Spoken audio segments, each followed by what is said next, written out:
Okay, hello. Yes, yes, I love you too. I love you too. Okay, can you at least look up here? Look up here. Say hi. Okay. Go on forward.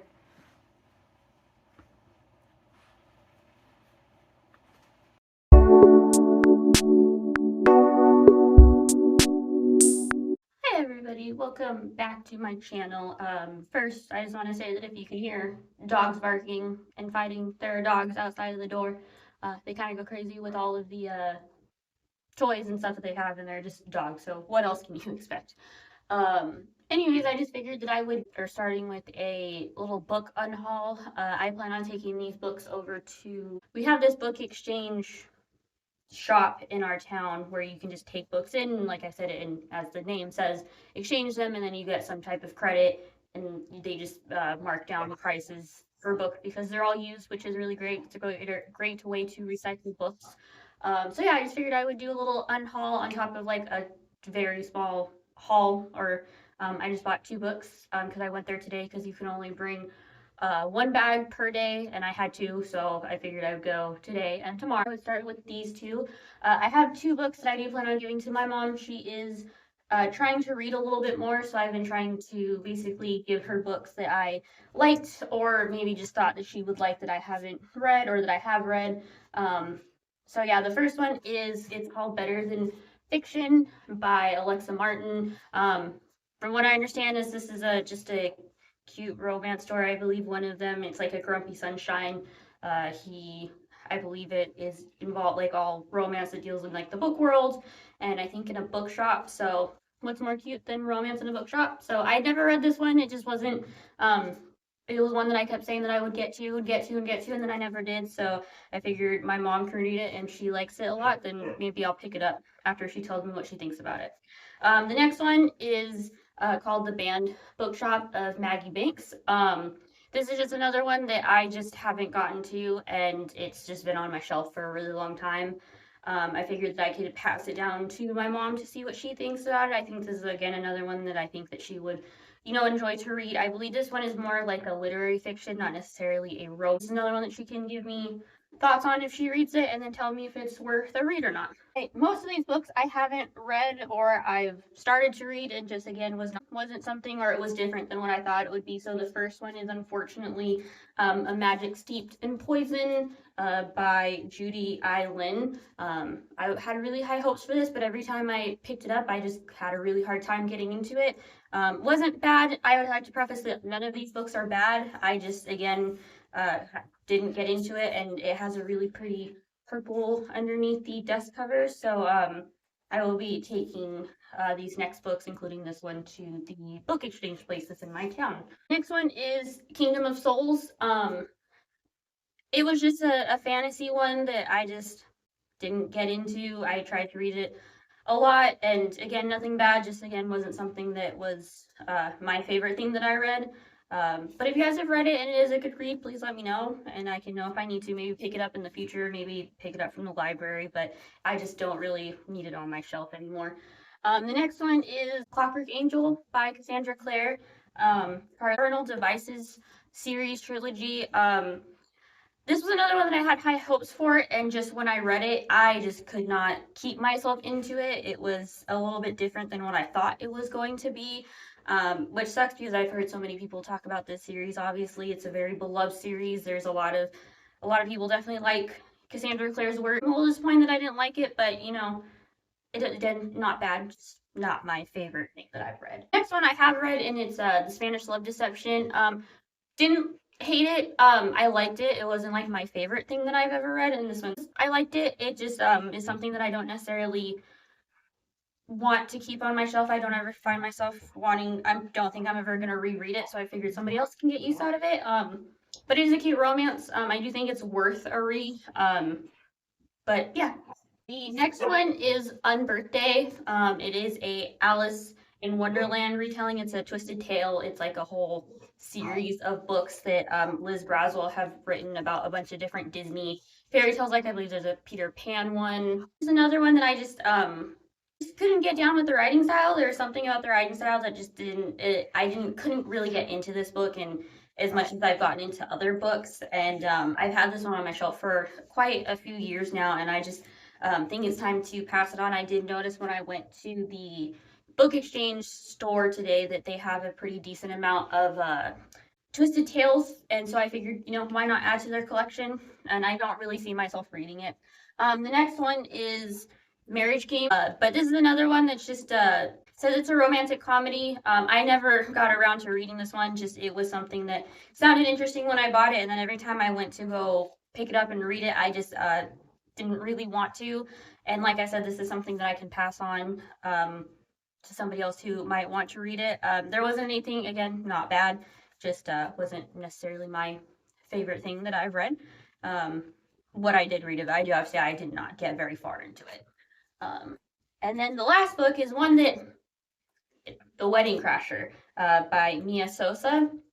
I did not enjoy this book. It wasn't bad. It just had a lot of really, I was cringing at a lot at some of the things that were happening, and I found that the romance was not. I wasn't sold on it. I felt like it was very just like pushed, and I didn't really find the chemistry in it, and I felt like it was almost a little bit rushed, and I kind of thought that the even premise of it was a little bit like, I don't know, it was just a little like unbelievable. I don't think that again, and like the thing with this is that the writing wasn't bad. It's just that the story plot line of it overall was just not my favorite romance. And again, I just didn't really care for the main characters. I didn't care for the spark that they had. I just didn't really see it. You liked it. I'm really glad. It just was not very much so a miss for me. And then the two books that I did get today. So if you did watch my like first or my intro video, I'm trying to go to the library more this year and be more mindful of the books that I am reading by either buying books from authors that I know that I'm going to love or that I want to keep in my collection, even if they're not necessarily my favorite. Or going reading books from the library, and then that can tell me, wow, I really want to keep that book for or I want to buy that book eventually for my own personal collection. I've been doing that. This one, I did not read this book from the library, but I read it as an audiobook because I had some credits that had kind of accumulated on Audible.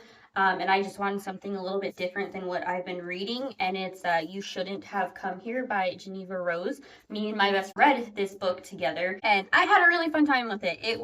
There were a few things, I mean, the book wasn't perfect. There were a few things like the main character kept saying blue eyes, and if I would have heard him say blue eyes one more time, I was going to lose it. But other than that, the writing itself was really good, and I liked the twist that they had at the end. And I liked where the book was like a dark romance, but it was definitely like a thriller mystery, had a little bit of romance in there that was a little bit on the darker edge, so I guess it could be dark romance. But I really did like this book, and so when I went there today and I saw this, and it was a really good price, it was $14.50, and like I said, you get a discount when you bring books in.